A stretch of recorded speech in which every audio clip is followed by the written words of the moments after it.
د دې مشهور میمز تر شا اخیر دا ناپېژندل شوي کسان څوک دي؟ 5مه شمېره امیر لیاقت.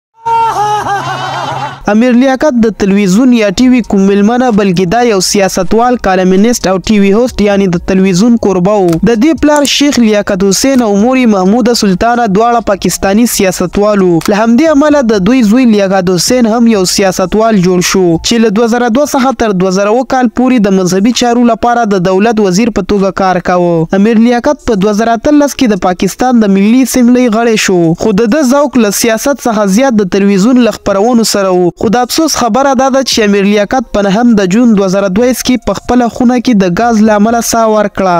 4مه شمېره آیا تاسو مطهر انس پیژنئ؟ ښه اوس مطهر په اصل کې د هندوستان دی چې اوس په کاناډا کې اوسیږي، چې د سام آرډنري گیمرز په نوم یو یوټیوب چینل هم لري. په 2014 کې د ویابو سکریمر تر عنوان لاندې یو ویډیو خپره کړه چې په هغه کې مطهر انس یو جاپاني بې کیفیته گیم کوي چې د گیم په وخت کې ناڅاپه له خولې څخه دا جالبه خندا راووته. 3مه شمېره مومن ثاقب. مارو مجھے مارو مارو مجھے مارو مارو. په 2019 کال کې په لندن کې د پاکستان او انډیا ترمنځ د کرکټ سیالي او پاکستان دا لوبه وبایلله چې له دې سره ټول پاکستانی کرکټ مینوال خفه شول، خو له دې ټولو زیات خفه دا کس و.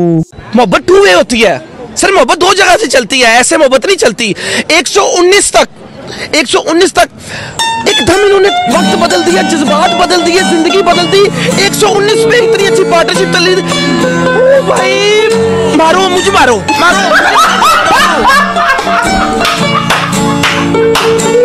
چې له دې ویډیو وروسته مومن ثاقب په ډیر لږ وخت کې مشهور شو. د 2022 کال په ایشیا کپ کې یو ځل بیا د پاکستان او انډیا ترمنځ سیالي راغله، خو دا میچ هم انډیا وګټه چې مومن ثاقب پکې ویرات کوهلي ته هم مبارکي ورکړه. د پنډیا سره هم لیده کاته وشو، خو برعکس کور ته د تګ په وخت کې د هغه حالت داسې و.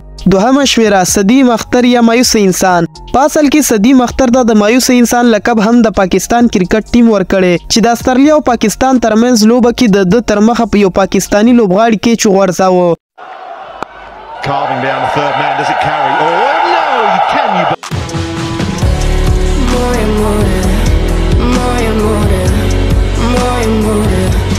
چې د دې په لیدلو سره صدیم اختر مایوس انسان شو. دا مایوسي یوازې د صدیم نه وه بلکې د پاکستان د ټولو خلکو مایوسي وه، نو ځکه خو په 100 دقیقو کې دا تصویر په انټرنیټ کې مشهور شو. د میچ په دوران کې صدیم ته زیات تلیفونونه وشول چې په ټول انټرنیټ د اور بل کړی، خو صدیم اختر هغه وخت سم پوهه شو کله چې له میچ څخه وروسته له ده څخه انټرویو واخیستل شوه.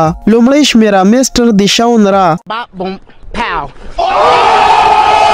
د دې کس پیل د مای 25 2011 څخه هغه وخت شروع شو کله چې دیشاون را د ریپ بیټل په نوم یو ویډیو پوسټ کړه. په دې ویډیو کې دیشاون څو داسې عکس العمل کړي وو چې په لومړي ځل لیدو یې خلک مینوال کړل، او کله چې د دیشاون دا میم مشهوره شو نو ډیر زر یې دې ویډیو 18 میلیونه لیدونکي پیدا کړل، د کوم وروسته چې په دیشاون را کې غرور پیدا شو، ځکه چې په 2014 کال کې 18 میلیونه لیدونکي کومه وړه خبره نه وه. نو له همدې امله د هغه وخت تر ټولو مشهوره یوټیوبر شو. دیشاون را د خپل ډیر غرور له امله د خلکو له الزام او تورونو سره مخ شو چې له هغې وروسته یې همغه ویډیو هم ډیلیټ کړه او یوټیوب یې هم پرېښود. له دې وروسته یې سټینډ اپ کمیډي پیل کړه، خو دلته یې هغسې بریالیتوب ترلاسه نه کړ لکه څومره یې چې تمه وه. له همدې امله په کال 2021 کې یو ځل بیا د یوټیوب نړۍ ته راغی او اوس هم یوټیوب باندې کار کوي، خو فرق بس دومره ده چې اوس پکې ایم د بیسټ غرور نشته.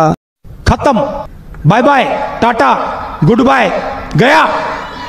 इसी के साथ आज की मजदूरी यहीं खत्म करते हैं। अगर तुम्हें वीडियो पसंद आई तो लाइक मारो यार, मुझे नहीं पता, मुझे 2 मिलियन लाइक्स चाहिए, कैसे ना कैसे करके मुझे चाहिए ही चाहिए, तो लाइक मारो। और अगर तुम लोग नए हो तो सब्सक्राइब करो, वो जो लाल वाला बटन है उस पर फूट फेंक के मारो या फिर मोमबत्ती, मुझे नहीं पता, बस क्लिक हो जाना चाहिए। अब मैं भी जा रहा हूं, मुझे पैसों के पीछे भागना है। बाय।